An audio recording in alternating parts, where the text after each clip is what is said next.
What's up, guys? It's your boy Jack here. We're back for another Q&A. UFC 288 is this week, Saturday to be exact. Tomorrow at around 8:30 Eastern time, I'm going to be live here reacting to the weigh-ins, just in case something happens, just in case someone misses weight. I'll be right here to react, and I'll also show the weigh-in, so tune in for that. We have a lot of things to discuss today. I'm sure there's gonna be tons of questions about Sterling Cejudo, and I gotta wake up pretty early tomorrow, and I don't want to waste any more time editing this, so let's get into it right now. This video is sponsored by a rep. Make sure to check them out in the link in the description and use code JACK10 to get 10% off of the best MMA merchandise, streetwear, and all of that. Go check it out in the link in the description and enjoy the video. Alright, first question. What is the most exciting / best weight class at the moment? Well, for me, there's a lot of great weight classes. At one point, I probably would have said lightweight, but honestly, nobody's fighting each other at lightweight. Welterweight is also kind of slowed down in that regard, so my pick is going to be the bantamweight division. I mean, you got Henry Cejudo fighting Aljamain and Sterling this weekend. Sean O'Malley's probably going to get the winner, but you also simultaneously have #1 contenders like Merab Dvalishvili and Corey Sandhagen, who just had a beautiful performance against Marlon Vera, another guy who isn't far away from title contention at all, despite coming off of a loss. You have Petr Yan in the mix. You have Adrian Yanez, even though he just had a bad loss. Rob Font. There's tons of guys in the divisions and a lot of matchups that you could make. So I think that division has the most life and the most question marks about it. So I'd probably go with that one, but maybe other than that, I mean, I think flyweight is low-key having a come up. Flyweight has a lot of contenders, but I wouldn't say it's the most exciting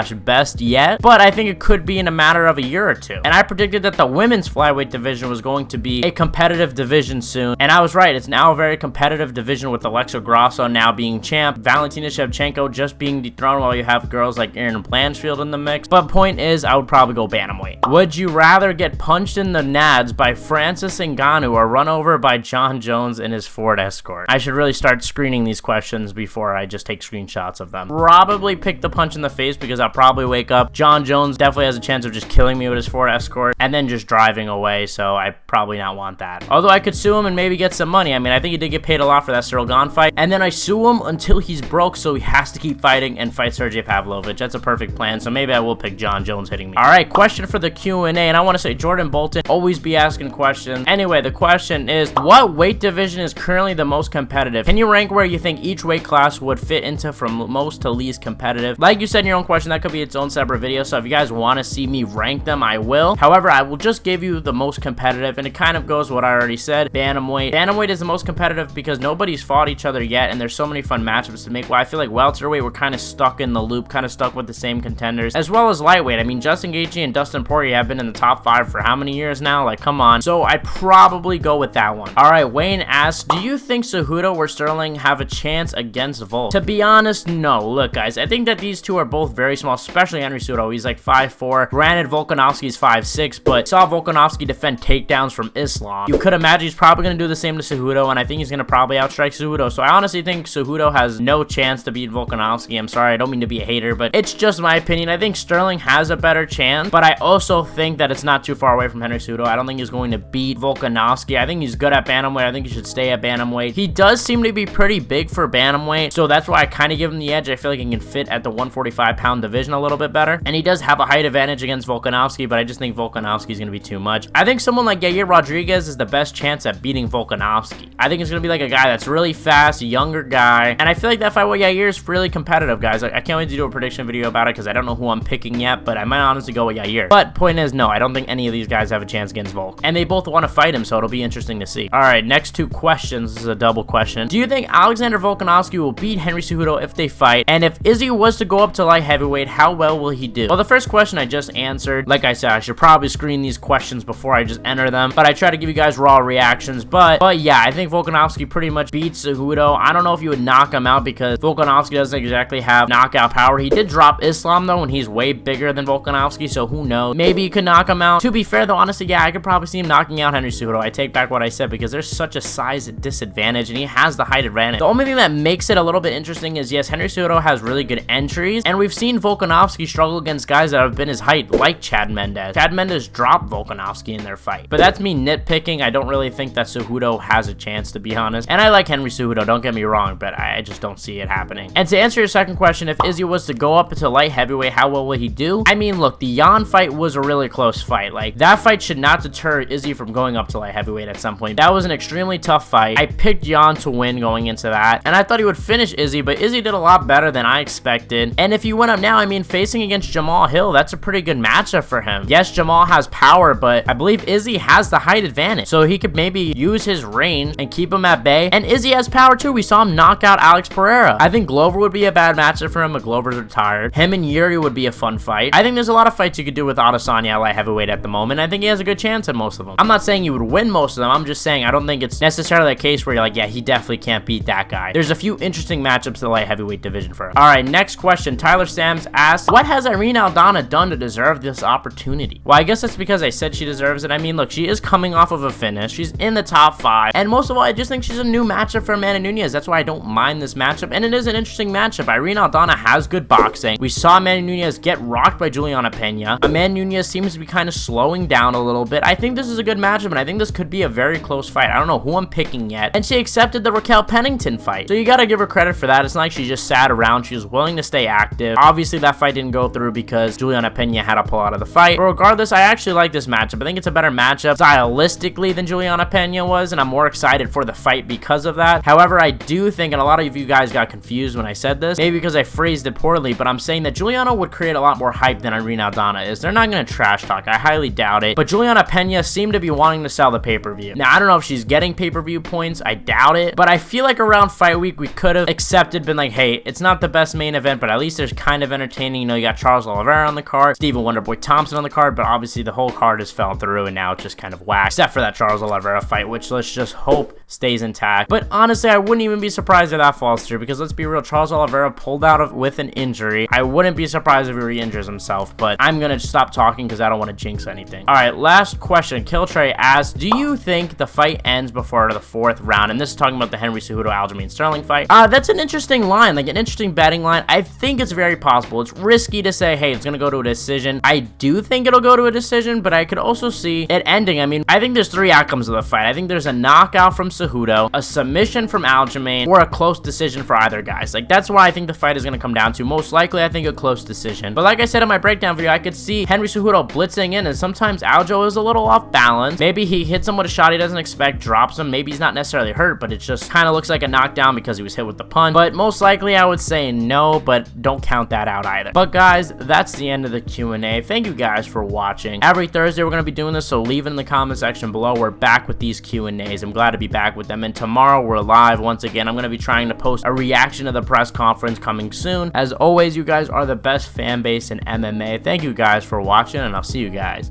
in the next one.